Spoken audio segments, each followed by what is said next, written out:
Welcome to the Soul of Medicine. So today we're joined by Mary Raley, a dedicated and accomplished nurse with a background spanning emergency services, trauma care, and injury prevention, with roles ranging from charge nurse to director of emergency services. Mary's nursing career has equipped her with a unique perspective on resilience and healing.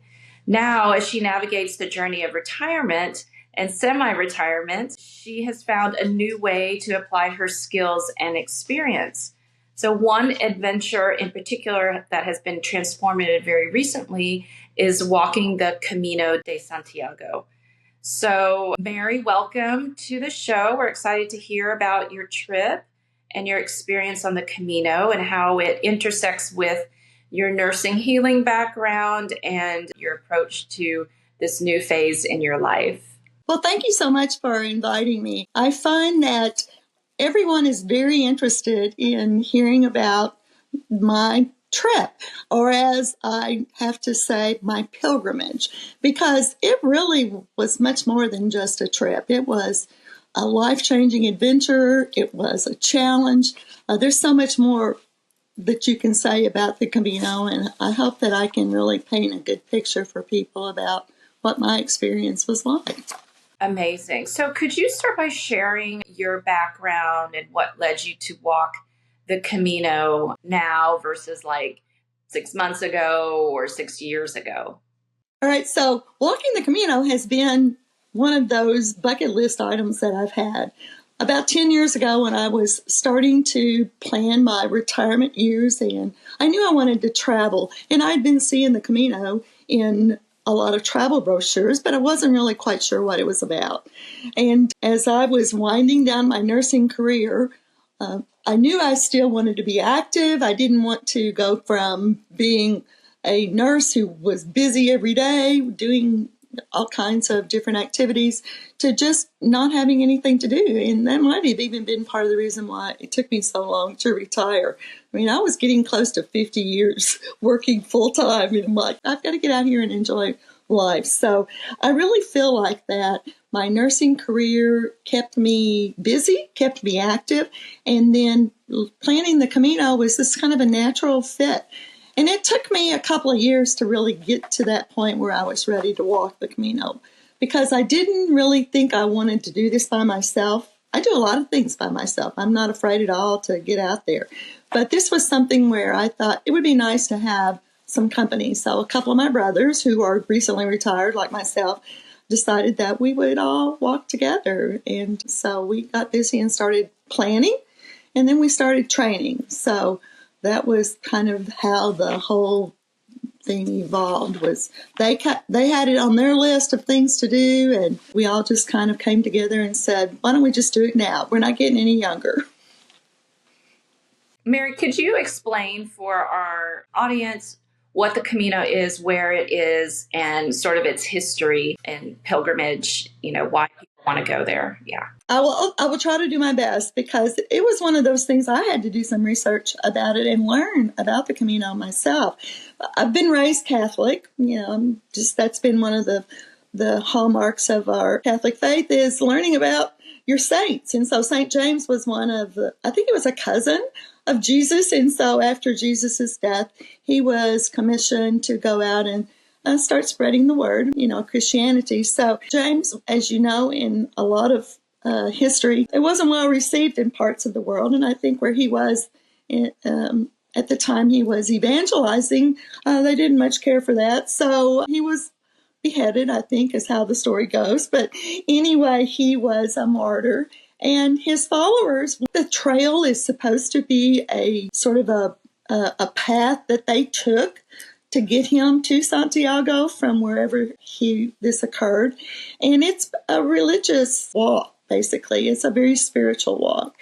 And in the early days, and this has been hundreds and hundreds of years, people have been walking to pay homage to St. James, and they do it for healing. They do it for trying to maybe find purpose in their life.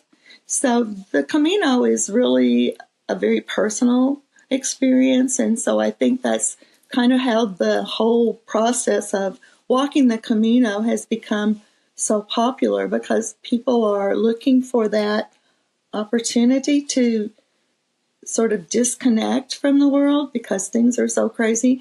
And in the last 10 years, the Camino has become so popular, and people from all over the world show up. And it's not just Catholics who do this.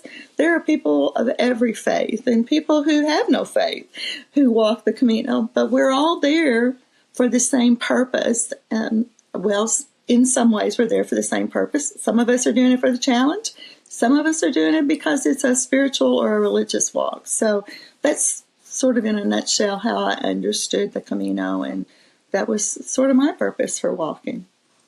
How long did you walk for? So the walk took 34 days. We planned to take a couple of rest days, but that didn't happen. We just basically went and continued on the journey until we got to the end. When we reached the end, we decided that, we could have kept on going, and we did complete the rest of the Camino and go to Finisterre, which is considered the end of the Camino. If you wanted to go to the end of the world, as the pilgrims used to do in the old days. So we took a bus to Finisterre, and then we walked to that point where it's considered the end of the Camino. So could you describe a particularly meaningful or transformative moment you experienced while you were walking the Camino? Oh, there were so many opportunities to really step back and go, this is what the Camino is really all about. But the two that stick out in my mind are actually when I had my first experience and met my Camino angel. We talk about Camino angels because there are people along the trail that you meet that really come at just that time. Maybe you are in a place where you are just ready to give up. You are just so tired, or your feet are hurting so bad, or you're tired of walking in the rain. And a Camino angel will come along and provide you some relief, basically. Sometimes it's in the form of a taxi ride. So that was my first Camino experience. I was looking for a way to get to the end of the trail that day. I had walked in rain for hours. I was cold.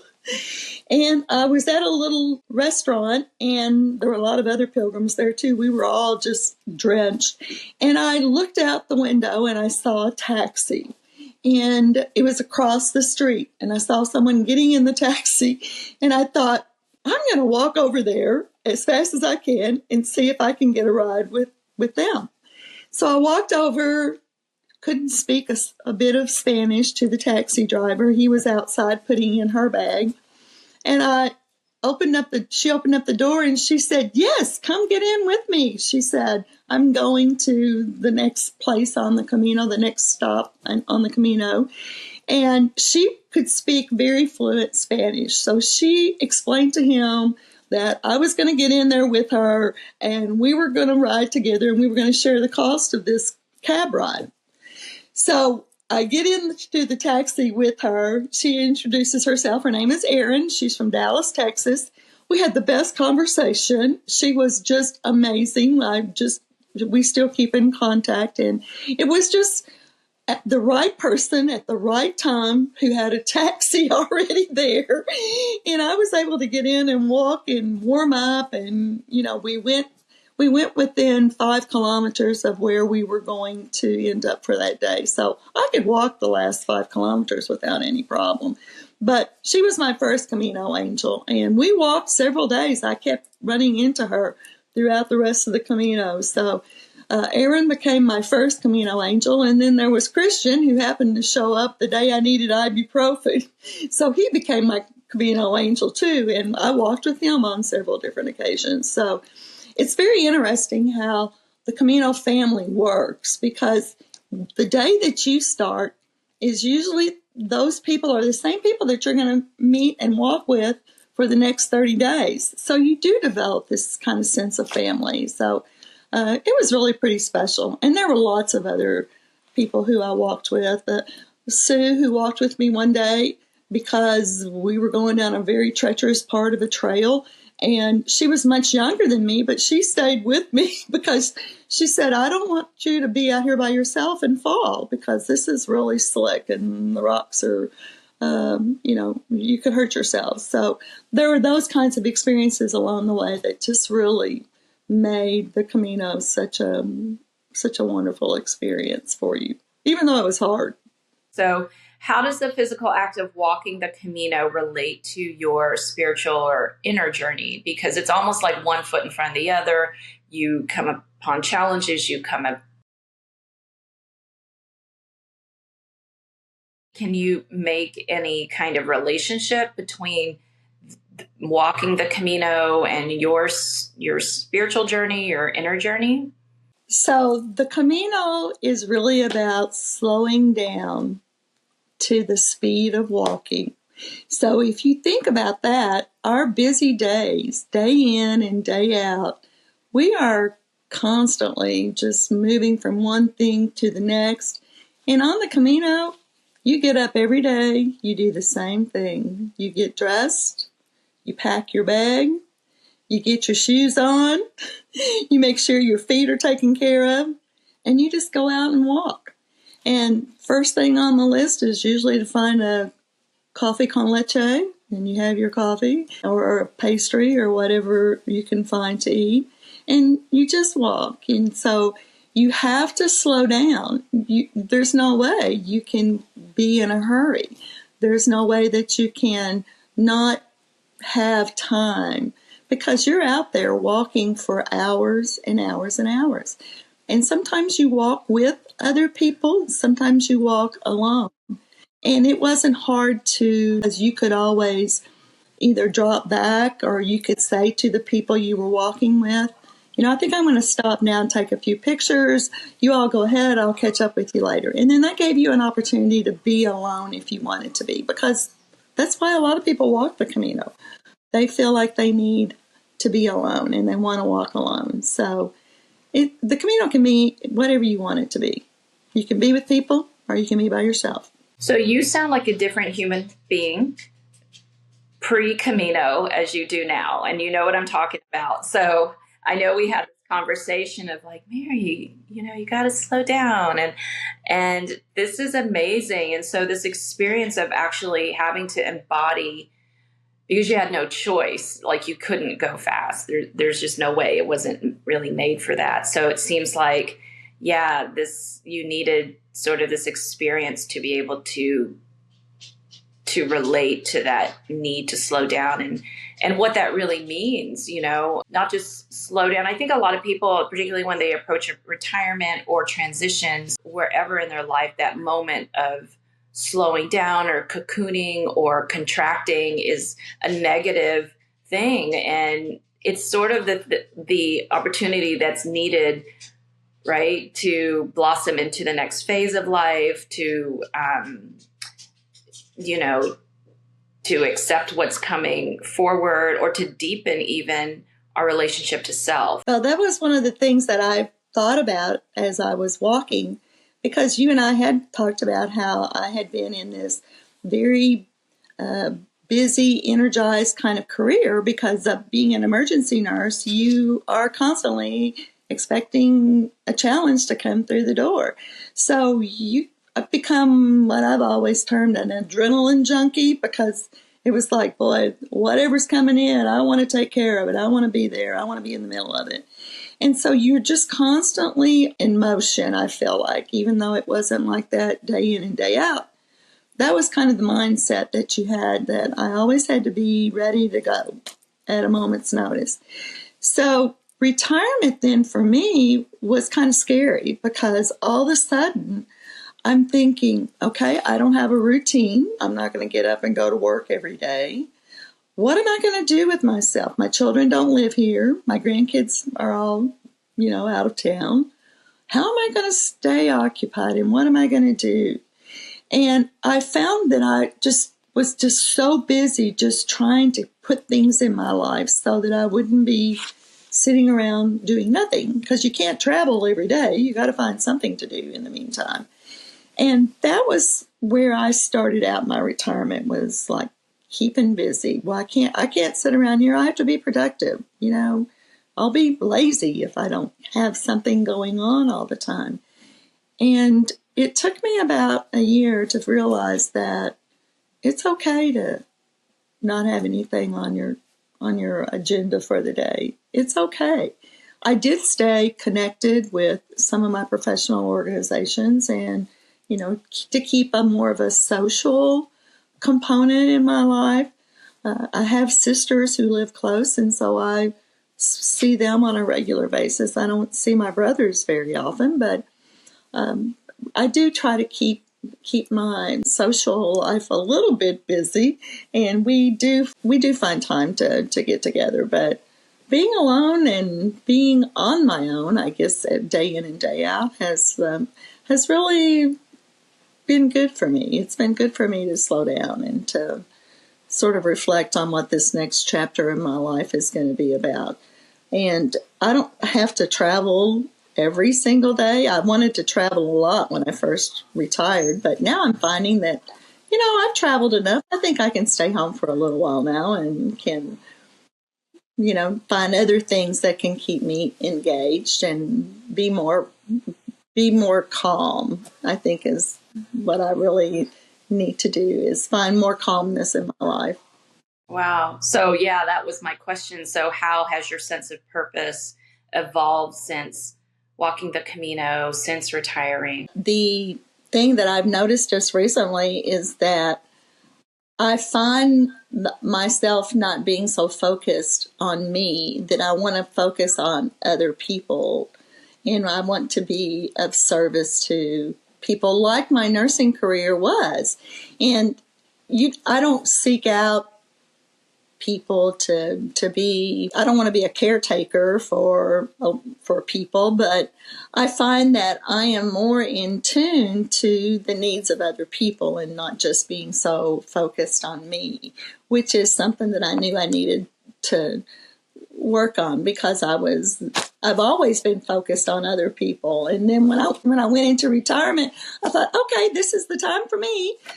And so I had to pull back on that a little bit and not be so focused on, all right, what can I do next? What can I do to make myself happy? Where can I go now? And so coming back from the Camino, I find that I'm really not so focused on me personally, but have kind of a wider view of people and what I can do to be of service to them. So I don't know if it's just the blessing of the Camino, or if it's one of those things that I had the opportunity to really engage with people from all around the world and talk to them about why they're doing the Camino, which is another question that you get asked a lot.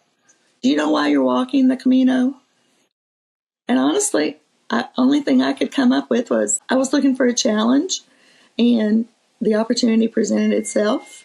And hey, I just thought I'd just do something different for once.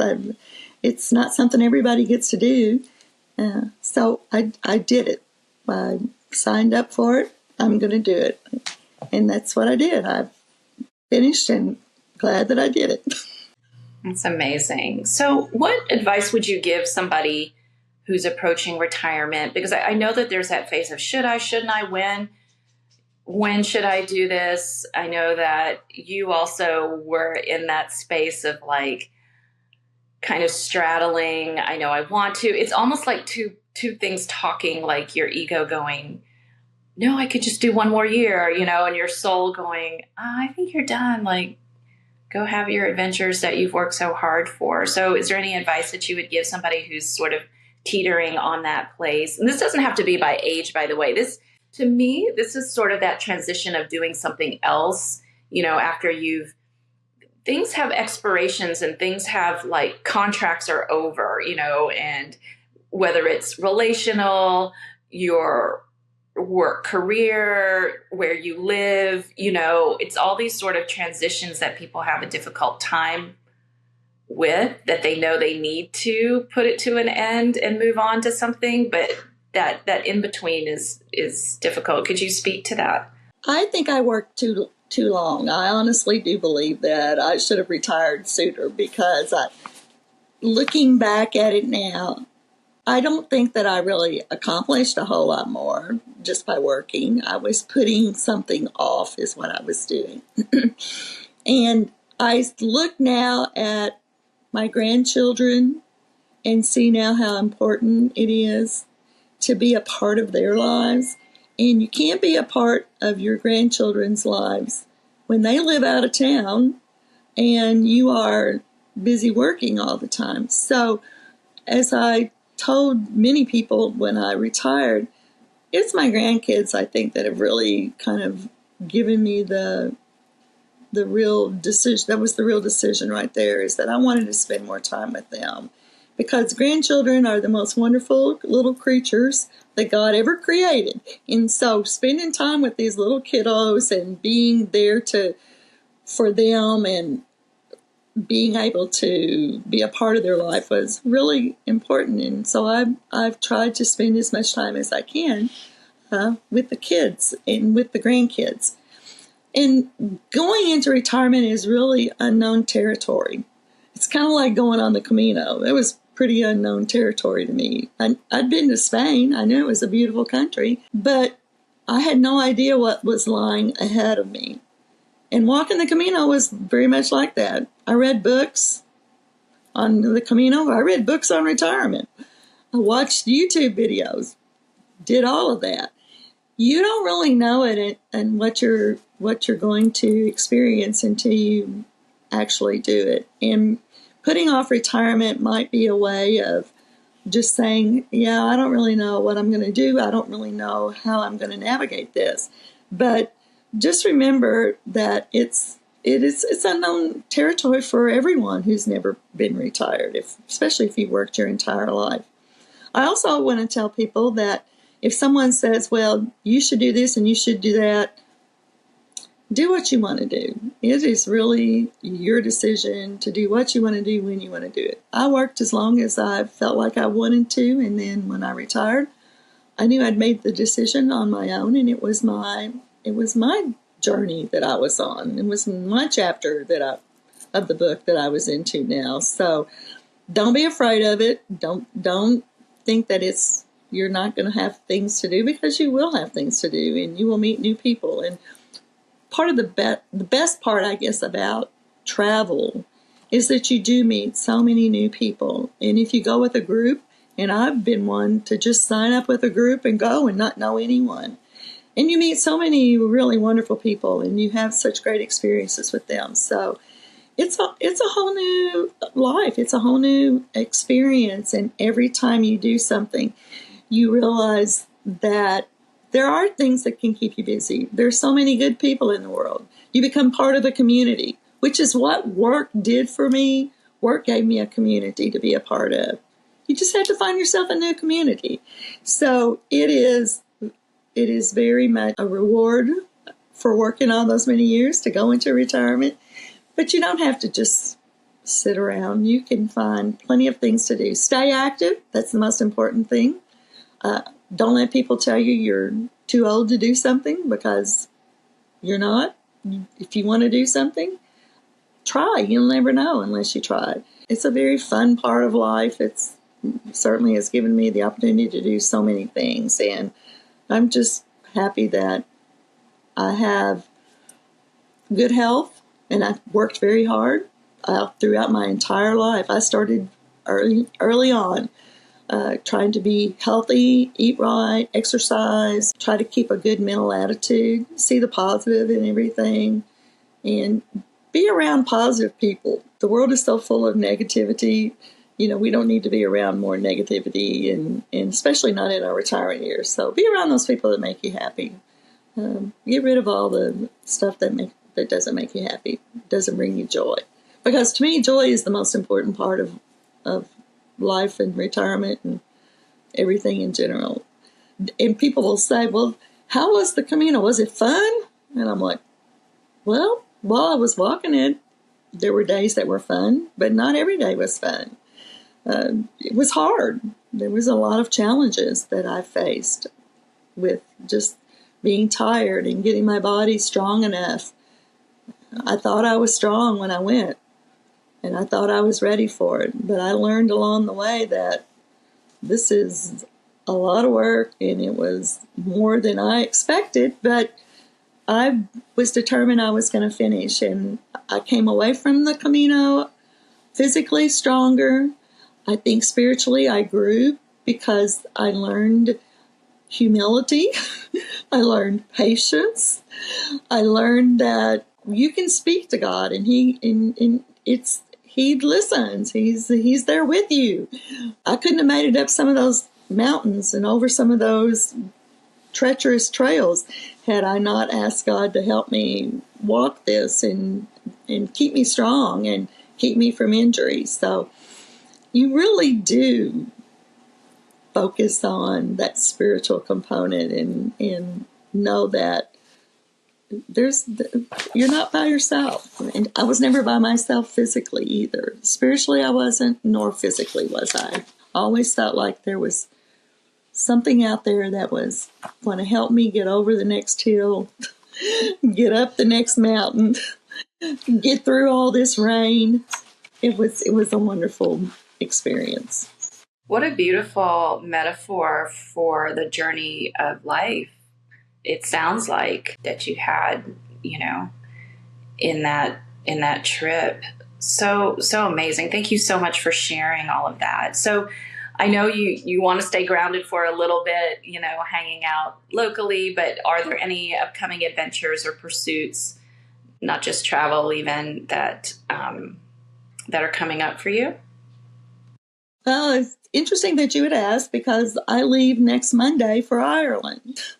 So I have a sister who just celebrated her 70th birthday, and we're going to go to Ireland, and I'm going to help her celebrate. She's not been out of the country before, and she was a little bit fearful of just taking that first step and traveling by herself. So she asked me if I would go with her, and I said, sure, I'll be happy to be your roommate, even though I was just in Ireland last year. I don't think you could ever go too many times. Ireland's such a beautiful country.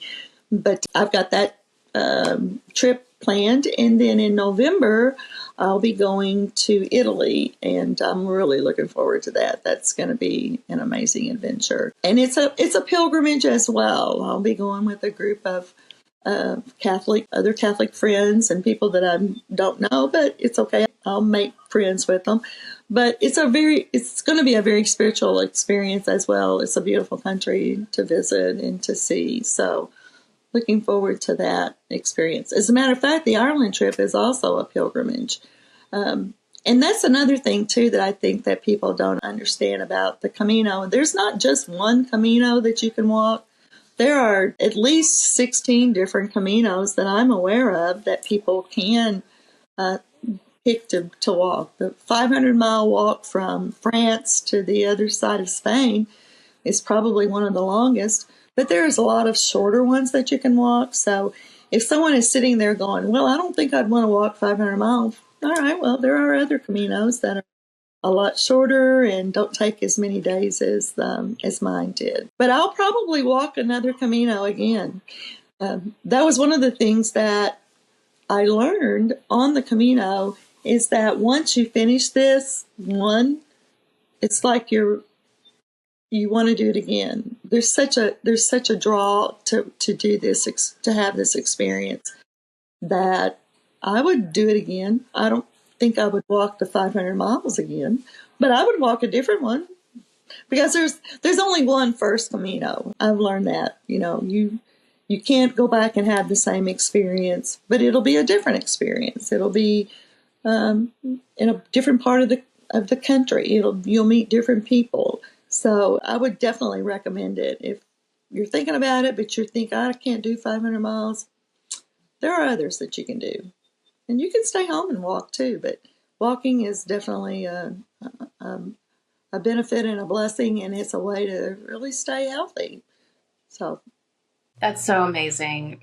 You just keep going. I think it's beautiful. And it's, I mean, I think the reasons now that you're going is to have these experiences and being open to whatever versus like charging, okay, I'm going to go here and here and here and just kind of experience from a superficial level. It's so symbolic. It's so metaphorical, and I love it. Well, I was just going to say that one of the things that I learned about pilgrimage is that it just gives you this opportunity to delve inside your inner self. It gives you an opportunity to dig deeper into that purpose that you have.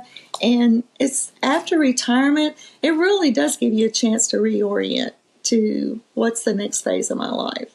So I would definitely recommend it for anyone who is newly retired, or even if they're not, maybe they're just looking for retirement. This is definitely a good way to sort of get reoriented and to get deeper into that inner purpose that you haven't really spent a lot of time thinking about. Absolutely. So will you be sharing your story more? Have other people asked you to talk about it? And, if somebody had a question, how could they ask you? How could they find you somewhere to? Oh, yeah. I mean, I'm on social media. I'm on Facebook. I'm also on Instagram. They could email, and I would be happy to give them any information that they would like to have about the Camino, how we went about it. There are people who, on the Camino, I met so many women who were single, and traveling as a solo traveler. They weren't single as in they didn't have a spouse, but they wanted to walk and their husbands didn't want to. So it was amazing to me to see so many solo women walking this Camino. And I've heard people say to me, well, was it safe? I never felt uncomfortable. I never felt unsafe at any point. And it's very well marked. There's a lot of infrastructure along the Camino Frances, so you would have no trouble finding a place to stay or food to eat. You would not have any problem. You don't feel alone, or you don't feel unsafe at any point when you're walking. I mean, it makes sense to walk during the daylight. You don't want to be out there at night walking, obviously. But most pilgrims get up early in the morning, have their breakfast or coffee, and then they walk and walk and walk. So it's amazing that people would walk solo and just go off and leave family and leave their husbands and then show up. I at least had 2 brothers that were with me, but I found out after I got on the Camino that it's really pretty common for women to go and walk this Camino alone and then meet other people along the way. So it's such an eye-opening experience. I'm so happy that I did it. And like I said, I'm ready to do it again.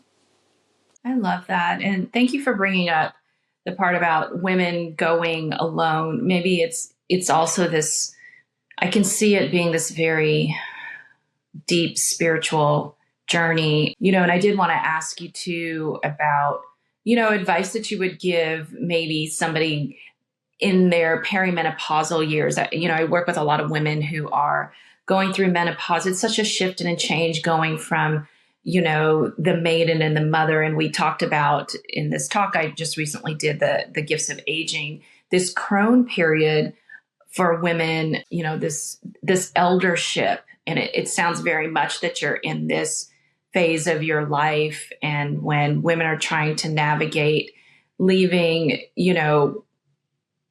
being the caretaker for everybody else, and the output is, unidirectional, which is always going out and not coming in. We get tired around this period, and that shift into the depths of the soul.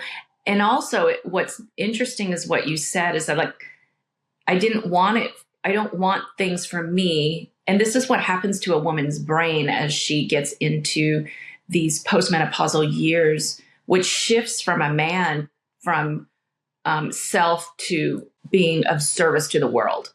I mean, that is a massive shift for a woman, but how to get there from being so monocular of immediate family or immediate family and then having this more global giving, experience. So is there any advice that you would give somebody, around in their 50s? I'm 52, going through this, because it's like, what's next? My kid just turned 18 today. She's going to college on Sunday. I'm sort of empty nesting. And then I'm sort of mothering also with a 14-year-old son. And then there's part of me that wants to go do the Camino, and part of me that wants to, what's next after my kids totally leave the nest. And it's a little stressful, so any advice that you would give? I think back to my years when I was your age. I had just gone through a divorce. I had 3 daughters that I was trying to get through high school and then on to college, and managing a full-time job. This was not something that I knew that I had the opportunity to do, was take 6 weeks off from work and go walk the Camino. So I knew that there would be a time that I would be ready to do this. But right now my focus is going to be on raising my children and getting to that empty nest spot that you've just alluded to, and that would be my time to travel and do all these experiences that I've missed, that I feel like maybe I haven't missed out on, but I just haven't had the opportunity to go and do that. So start thinking about it in your 50s and starting to prepare your body for that next stage of your life. Because I really feel like, because I was an injury prevention specialist, I was talking to older adults all the time about strengthening their body and being safe and fall prevention. But what I've come to realize is that you wait until you're in your 60s or your 70s and you start trying to strengthen your body to the point where you're going to feel secure and safe all the time. You've almost waited too late. You really need to start this well before your 60s and 70s. You need to plan. You need to be on a routine of exercise and muscle strengthening, because you can't be active if you don't have a good structure, muscular structure, a good skeletal structure. You've got to be thinking about, how am I going to navigate my older years if I'm not taking care of my body right now, if I'm not preparing myself for what I want to do in my retirement years. Some people don't really have any plans or aspirations to do anything more once they retire. They feel like they've worked hard. It's time to just relax. But if you're like myself and you want to get out there and enjoy life and do the things that you've always wanted to do and planned to do, then you've really got to start thinking about taking care of your body much sooner and much earlier. And as far as I'm concerned, it's a lifelong journey of being very focused on your strength building and your taking care of your skeletal system, and just being focused on health, I think, and not just disease prevention, because that's where we go in the medical world. We're all about disease prevention, but why not focus on injury prevention, and why not focus on disease prevention and start thinking about the things that you can do? Because there's no reason for us to not be able to enjoy a healthy retirement. There's no reason for us not to be able to do the things. I just recently went to Holiday World with my daughter and her family, and my son-in-law said to me, as we were riding one of the roller coasters, he said, "I never had a grandma who would ride a roller coaster when I was his kid's age." And he said, "I think it's so great that you want to ride roller coasters with your grandkids." And I went, as long as I can do it, I plan on it.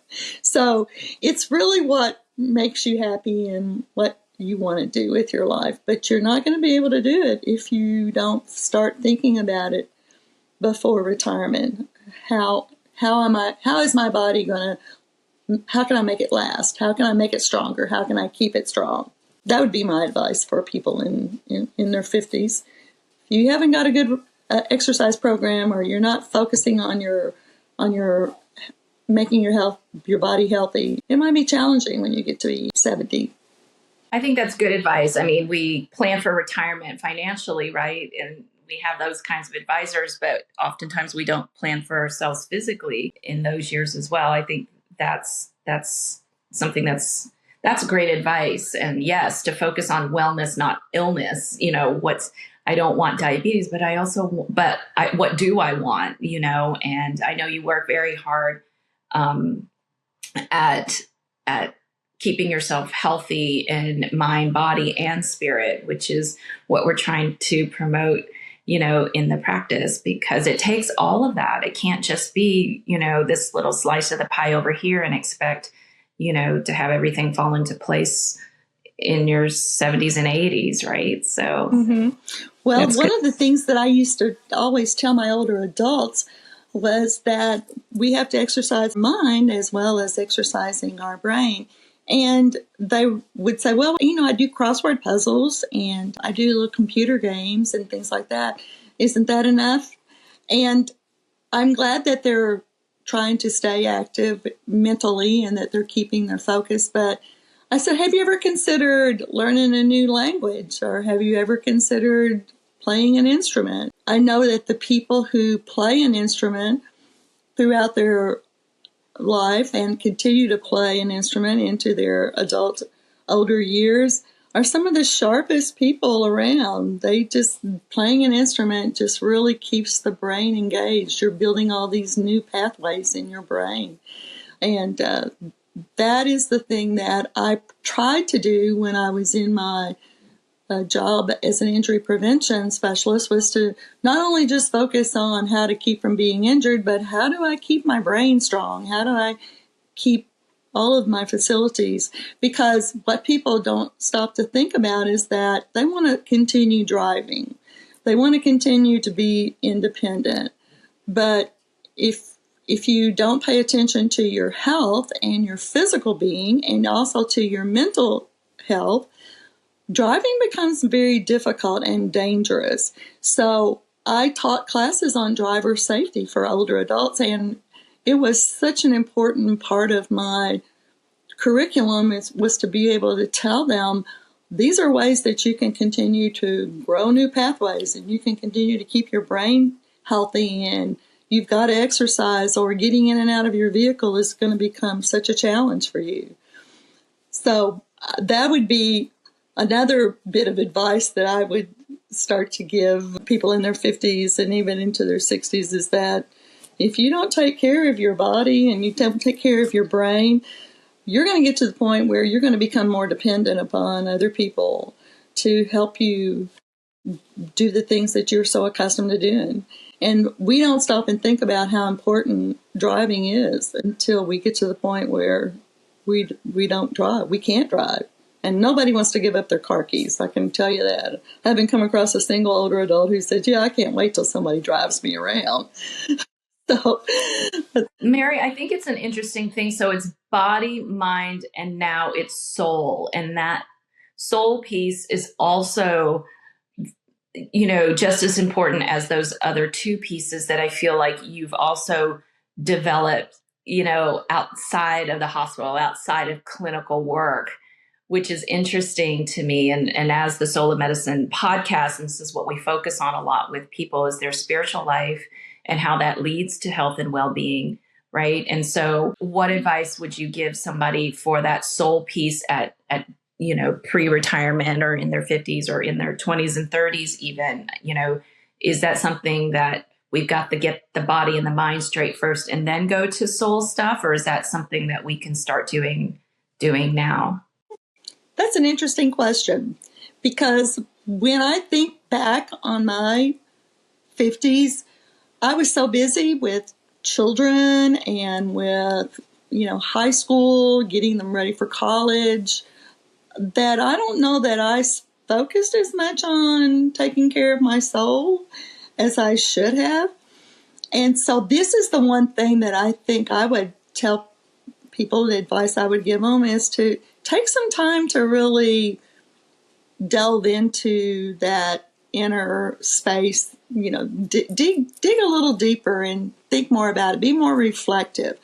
I guess I didn't spend much time being sort of introspective and thinking about the soul as much. But now that I have gotten older, I see the value in really thinking about my spiritual self. I guess that's kind of the word I want to look at, my spiritual self. Because you become so focused on the physical part and the mental part of it. And I do wish that I had spent more time being more meditative. That's something that I have had a very hard time learning, and to really that's that part of me that can't slow down sometimes. So I do work on meditation now. One of the ways that I've tried to be more meditative now that I have the opportunity is in the morning when I have my cup of coffee. I like to sit on my front porch. I live in the country, so it's nice and quiet. I like to sit on my front porch and just be with myself, just be quiet for 5 minutes. I'll think I'm going to do this for 5 minutes, and sometimes it's really hard to do. Sometimes it comes pretty easily, but you have to work at it. Some people it comes very naturally for, I'm sure, but it wasn't something that was natural for me. So working at being more quiet, I guess, being more alone, being okay with being with yourself, that was challenging for me. So I would recommend and would say to people, if you're looking for a way to get some inner peace, just try being still. Try doing nothing for just a little bit and see how that feels. It feels odd for me. Yeah, and I'm sitting here witnessing this. I know you say it, but it feels like you've also embodied it. So thank you so much for sharing your experience, Mary. I pre-Camino and post-Camino, it's such a beautiful thing to witness in you. And I'm so honored to know you and really proud of you for walking the Camino and smiling and being able to come home and tell us all about it. I know that you were preparing for it quite a bit, and I think you did all the right things to bring you to this moment. So I'm really honored that you could share your experience with us. So thank you. Well, you're very welcome. And I like to say this too, that there were a lot of things that I experienced that I wasn't expecting. There were a lot of things that I was experiencing on the Camino that I didn't expect. And one of those things was to get about halfway through the Camino and want to go home. So that was the real challenge, was to go, yeah, I guess this is normal. I hope it's normal. And since I've walked it and have listened to other people talk about it, I think that is a normal kind of a reaction. You get tired and you want to come home, but then the very next thing you see this beautiful vista and the mountains, and you talk to some of the really coolest people. So it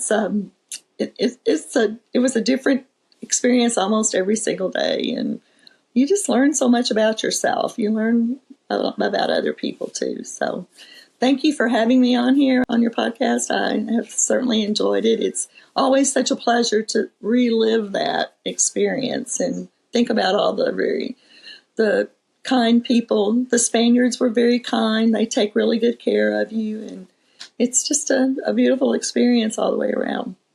Wonderful. Thank you so much. Oh, you're welcome. Thank you for listening to this episode of the Soul of Medicine podcast, where science meets soul for whole health healing. Are you ready to reclaim your energy, vitality, and soul purpose? Then feel free to head to our website at kcorpusmd.com and schedule an appointment for your root cause review.